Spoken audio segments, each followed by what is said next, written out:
だがよかろう。始めるぞ。審判はそら。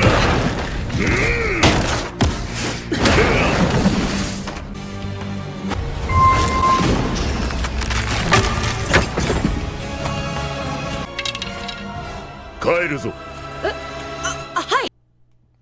Okay, so that was a clip from the latest episode of Kenshin. Well, actually not the latest episode, the latest arc of Kenshin. I'm actually a little bit behind in my reviews here, but I finally decided to get around to it. So, basically we have entered the Raijuta arc. Now, Raijuta, he's not, I would say, the most popular antagonist in the franchise. But he's up there. Well, he's like mid-tier. Okay, we'll put it that way. He's not quite as powerful as Aoshi or Janae in terms of like overall abilities. He doesn't have the speed, he doesn't have the skill, but he has incredible power, as you saw with those slashes there. Basically, when he swings his sword, it creates a vacuum, and basically like the air like cuts you in the ground. Everything gets destroyed. And just he has so much physical strength that just him swinging the sword, blows away the dirt, the sand, the rocks, everything just gets blown away. It's pretty crazy stuff. So we started this arc, the Raijuta arc. Now, for the people that haven't read the manga or watched the 90s anime, basically he is working for this boy's father here, Yutaro.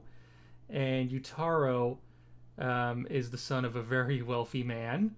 And Raijuta protected them from some bandits, Cap, sort of. Turns out he really faked the robbery. He really didn't protect the boy's father from these robbers. He set up like this fake robbery so that he could work for his father, and it worked.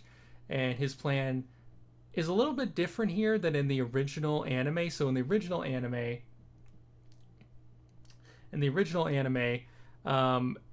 he planned to rebel against the Meiji government, kind of like Shishio, but it was going to be, he had his own squad, his own gang of guys, and this is what he looked like in the original anime. And his gang was called the Shinko Ryo School of Kenjutsu. And he had like all these dudes right here. I'll show him he had like these four dudes right here, and Kenshin had to fight all of them. And he was planning to rebel against the government.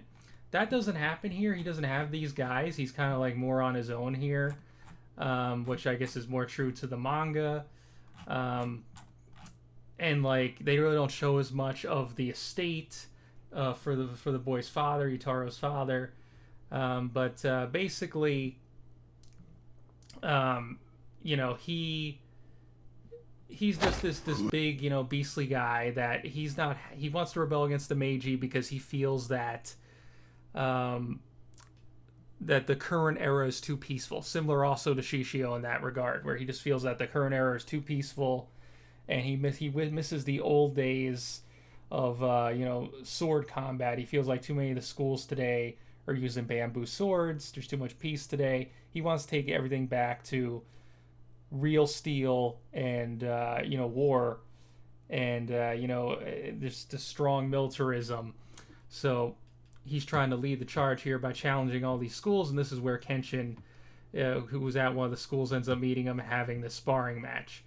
Now there is a part 2. I'm going to do a review on that later. The episode from a few days, like last week on Thursday. Again, I'm a little bit behind on the reviews here, but it goes into more of Yutaro and how he wanted to be a swordsman because his father basically gave up swordsmanship to sell swords. That's how he made his money. And more Yutaro's backstory. Yutaro and Yaiko, they kind of have a interesting dynamic. So I'm going to get more into that with the part 2. But yeah, I just wanted to do a quick review for episode 1.